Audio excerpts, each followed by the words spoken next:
All right, here is 2.1. It's a very short section. We're going to try to get through two sections today, 2.1 and 2.2. But here's 2.1. You're going to want to pull those notes that are on the front page of your Canvas page. So they're at the bottom there. There's the 2.1 notes. You're welcome to pull them. There's nothing very elaborate or lengthy about them. It's a very brief set of notes. It's just definitions. But you can pull them up. Otherwise, I'm going to be going off of them to help us answer the 2.1 questions. Okay, so with that said, let's look at the first question. A frequency distribution, and you're going to start to see what these are in a moment, but right now we're going through definitions. Lists the number of occurrences of each category of data, while a relative frequency distribution lists the proportion of occurrences of each category data. You're going to see how this has a role in a moment. Right now it's just a definition to you. Now if you have experience with this, it's not so bad, but first and foremost, don't worry about it, it's just definitions. Then you'll be able to come back and know what we're talking about.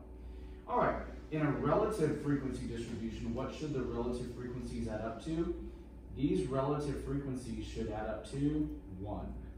We'll talk about that as we see it. It'll be easier again as we get into applications. Okay. Next, what is a bar graph?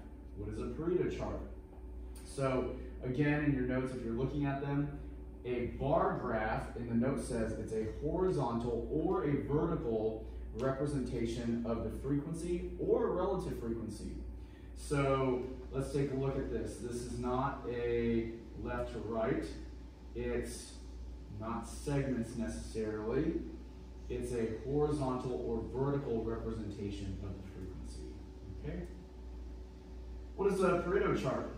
Well, that is, by definition, it's a bar graph, but it's ordered from highest to lowest frequency.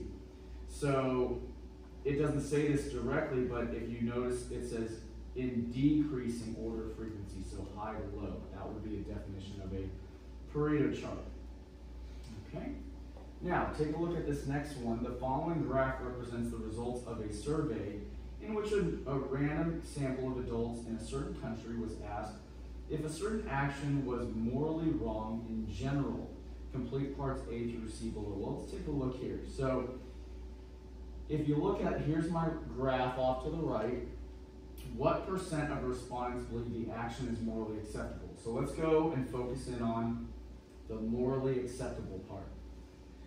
Well, the horizontal axis represents the percentage of respondents. So 20, 40, 60, 80, and of course in between would be units of 10, right? That can be assumed and inferred from the graph. So mine, in my problem, it looks like my morally acceptable bar goes past 60, but it lies somewhere between 60 and 80. So I would guess approximately that for mine, about 70% of the respondents believe the actions were morally acceptable. Okay? If there are 261 million adults in a country, how many believe that the action is morally wrong? Okay, so this is sort of a two-part problem.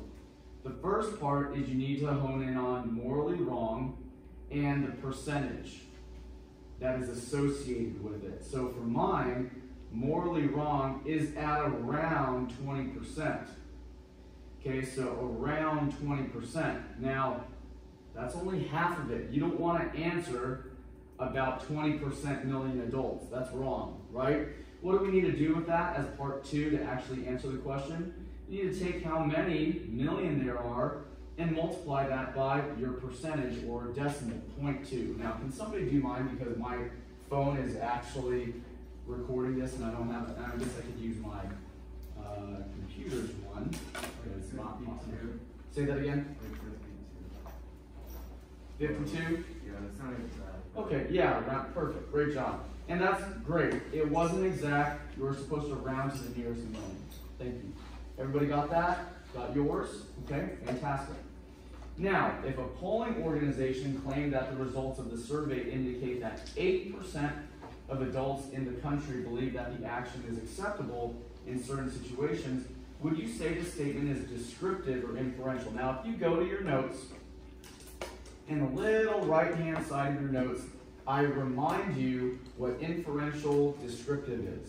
So if it's inferential, then the sample makes predictions about the population, okay? So what is this? This is inferential because they don't know exactly how many of a giant population is.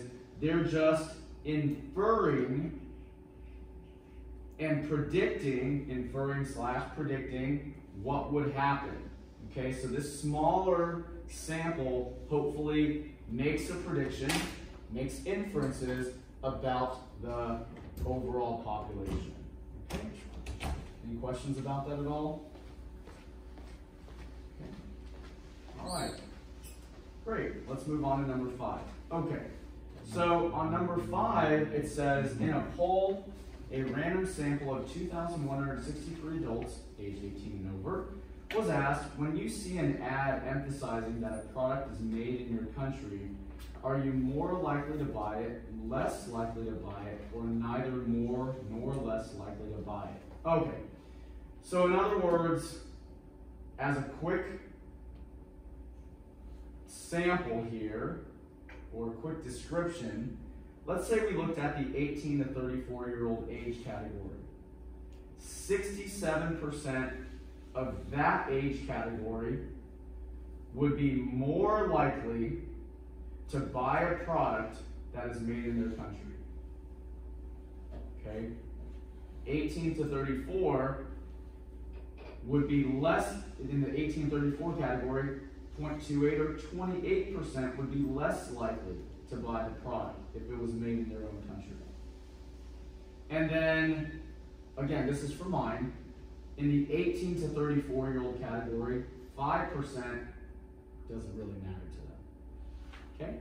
So, with that said, each age bracket represents a certain type of personality in general when it comes to purchasing items that are made in their own country.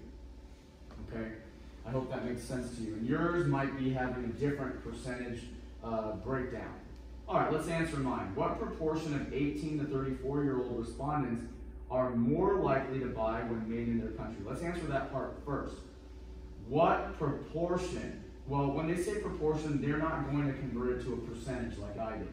So when they say proportion, you leave it as a decimal. Now, if they ask for the percentage, you move the decimal place 2 to the right and put down a percentage. But since they say proportion, you can just leave it as a decimal. So, for my problem, what proportion of 18 to 34-year-olds will buy it when it's made in their own country?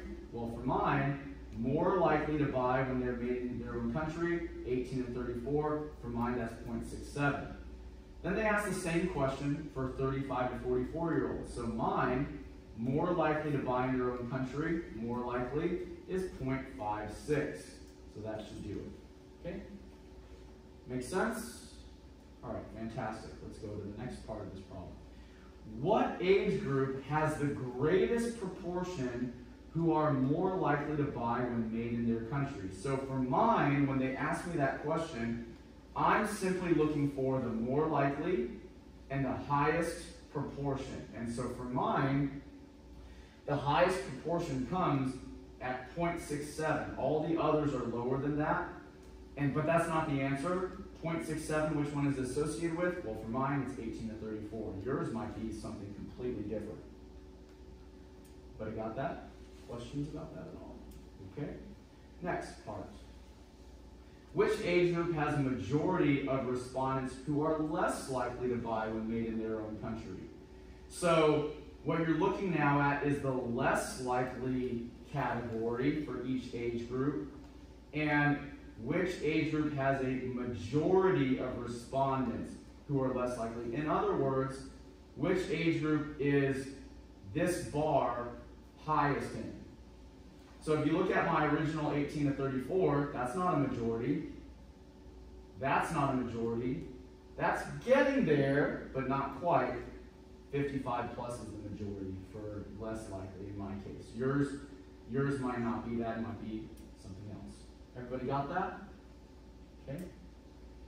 And finally, last question. What is the apparent association between age and likelihood to buy when made in your country? Well, for mine, it looks like that as people get older, they are less likely to buy when it's made in their own country. Yours might be different, again, but mine looks like as people get older, they are less likely. So as age increases, let's see here, so does the likelihood to buy homegrown. As age decreases, now that's the one. So for mine, as age decreases, as people get younger, the likelihood of buying in their own country increases. Now, if yours is opposite, you would probably answer the part A.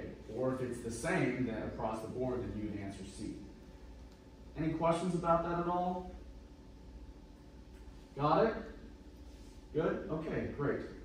All right, so this is the first time we're going to see a relative frequency distribution.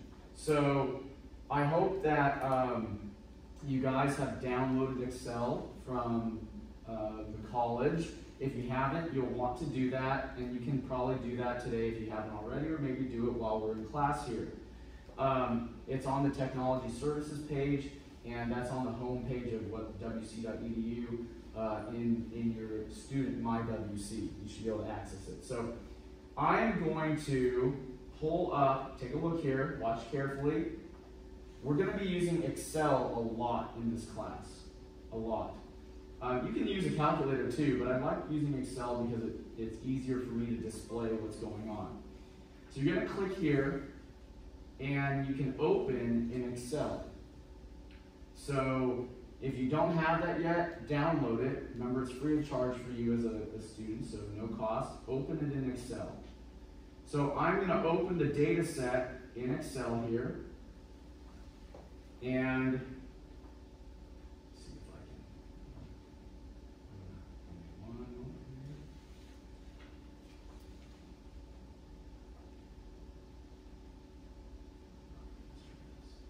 There we go. All right. So I'm going to do a split screen for you guys so that you can see what I'm doing here, and we're going to answer this question together. Okay? All right, everybody with me? Now, if you don't quite have Excel yet, download it and you'll be able to do the same thing. All right? So we are going to learn how to do this frequency distribution, relative frequency distribution. Ready? Follow along. And if you don't have it, you can always come back and watch the video, right?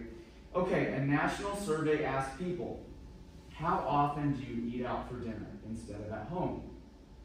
The frequencies were as follows, complete parts A through G. So what this is showing is that the responses were that 290 people say they never eat out. 529 people say they rarely eat out. All the way to 47 people responded with always eating out. Everybody with me so far? And you can see that this is the same thing over here in the data set that was downloaded. Okay? Remember that to download your data set, simply click this little double box here, these two rectangles, and you can open it in Excel. Make sense? Okay.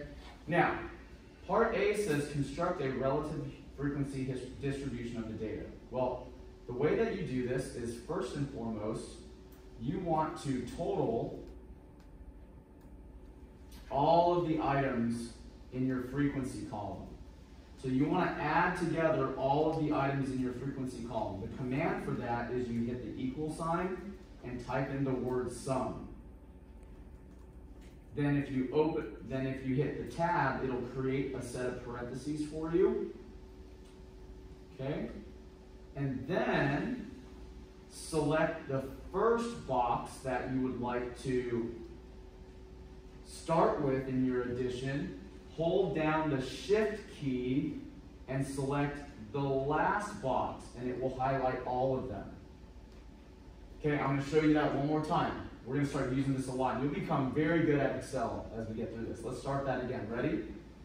To add up all of these, instead of going 290, 529, and so on, equal sign, the word SUM, sum, added, tab, That's going to make it open up parentheses. Could you create your own parentheses? Sure you can. But you want to get pretty quick at this. Now, whatever you want to sum, if it's a series of items, click the first one in the list, hold down the shift key, and click the last item in the list while the shift key is held down. Let go of the shift key. Look what it did there. It is now saying, okay, add this box is going to equal the sum of all of these items starting at B2, B2, and going all the way to B6. Make sense? Okay? And once you hit enter, it will add them for you. Make sense? Questions about that at all? Okay. Now, that's not it. What does this number represent?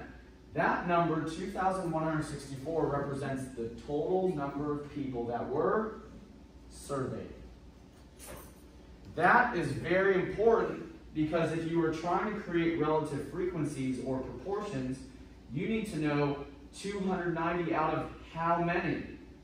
529 out of how many? And so take a look. Now we're going to actually create the relative frequency. Now we're going to answer this part, which is going to answer this column, okay? So follow along. You're going to figure out the relative frequency for never, equal sign. Then you're going to take the frequency that is related to the never, divide that by the total number of people surveyed. Doesn't that make sense? 290 people out of 2,164 people will tell me the proportion of people that never eat out of that total. Make sense? What is this? 0.134, or about 13% of the people. Follow? So that answer right there will go into the first box. 0.134. Round to 3 decimal places. 0.134.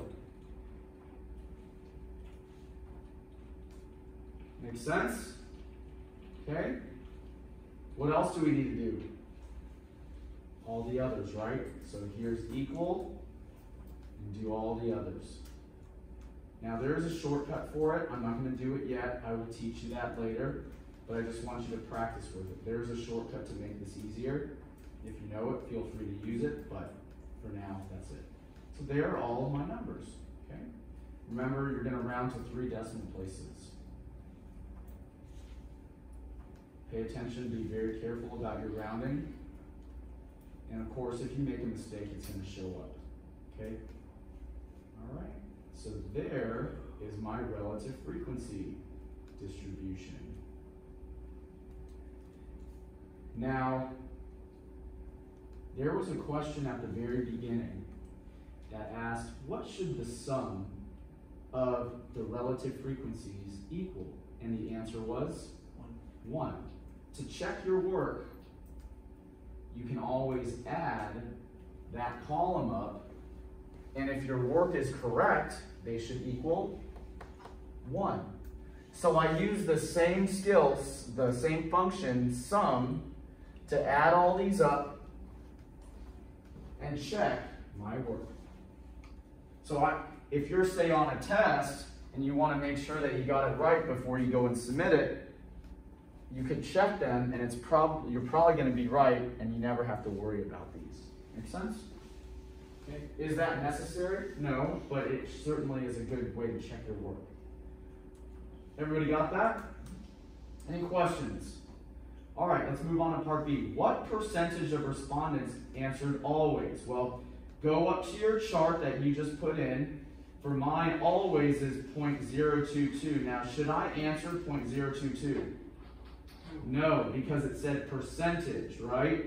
So percentage is 2 decimals to the right, which is 2.2%. See how it said round to 1 decimal place as needed? So for mine, 2.2%.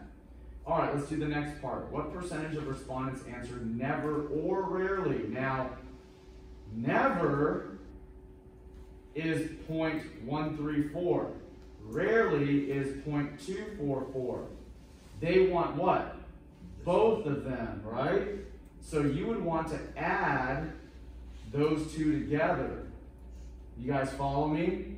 You would want to add those two together, whatever ones they're calling upon, add them, and then convert it to a percentage. So mine is 37.8%. Okay, I'm going to talk, let me say that one more time. What percentage of respondents answered never or rarely? Well, let me highlight this. Never was 0.134. Rarely was 0.244. Never or rarely, they're allowing you to combine the two groups. So I add the two groups together to get 0.378. That's not the answer though. We have to convert it to a percentage. Make sense? Okay? Be very careful with that. All right. Next. All right. Which one of these bar graphs seems to correspond to the data? Well, notice how this is going off of the frequency, not the relative frequency. So you guys need to pay very close attention here. Which of these bar graphs seems to match this diagram on the left? Well, NRSMA, these are the categories. Look at the first one. For mine, it's never. Never is almost 300. Almost 300. Well, all of these nevers seem to be above the 250 mark. And notice the scaling here. Look at the class size here. So that looks pretty good. Okay, let's look at the next one. Rarely, 529. This is a little over 5, a little over 5, a little over 5. So all of them are still looking pretty good for mine. Sometimes, 984. Uh-oh, mine is not right in A. That's under 500. This one is close to 1,000. This one is close to 1,000. So that alone eliminated A as an option. So I'm not even going to look at A anymore. Looks like it's down to B and C. All right, next. 314 most of the time.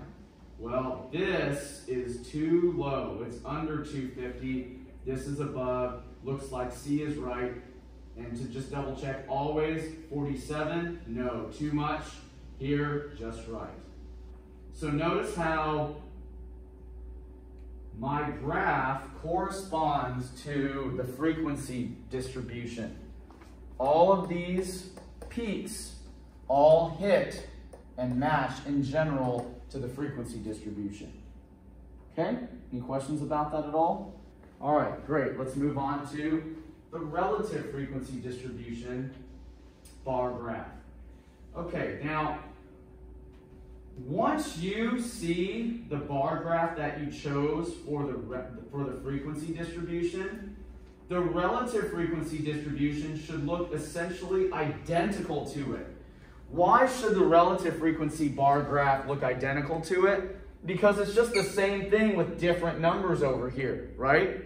It should represent the same general shape, except instead of big, large frequency numbers, all of these have been converted to ratios. But the ratio is still the same, so your relative frequency bar graph should have the same overall shape to your frequency bar graph. So let's go look at my frequency bar graph. Look at the general characteristic of my frequency bar graph. Kind of goes up steadily and down, and then the last part is very small. This is the general shape I'm kind of looking for. Now, look at my A here. That's wrong, isn't it? The middle peak should be higher than the second one, right? That should be the highest, so that one's out. I don't even have to look at these numbers and match them up here. Though you can, right? And they should match. But I don't even have to do that. I just have to find something that looks like this in general. That's not it. All right, let's look at B. B? No, almost, but not quite. See, B for me, the last part is off. C, there it is. See how C looks very close to the overall shape of my frequency distribution. Okay? So there it is, done with that one. All right, pie chart is going to be the same concept. So, except the only thing is that with a pie chart, you just want, it's going to be in slices. So, what should be the biggest slice on my pie chart? This green, right? For me, I should not have a green part of my pie that's smaller than anything else. Look at this one. This looks pretty good. This looks pretty good. This looks decent, okay? This looks not so good, okay? So it should be green, then red, then yellow, then blue. Yellow and blue should be similar size. So green, red, yellow and blue, same size. This one's the closest one. Take a look at what I've got here. So there was my bar graph. The green is the biggest. The red is the next biggest. Blue and yellow are about the same size. And then the last one is the smallest. Okay? So it just should match. That's all you're doing is playing sort of a matching game, and that's all there is to it. All right. Now, suppose a person claims that 2.2% of all people in the nation always eat out. Is this a descriptive or inferential statement? Well, again, remember that inference is trying to draw a conclusion about something bigger, so it's going to be inferential.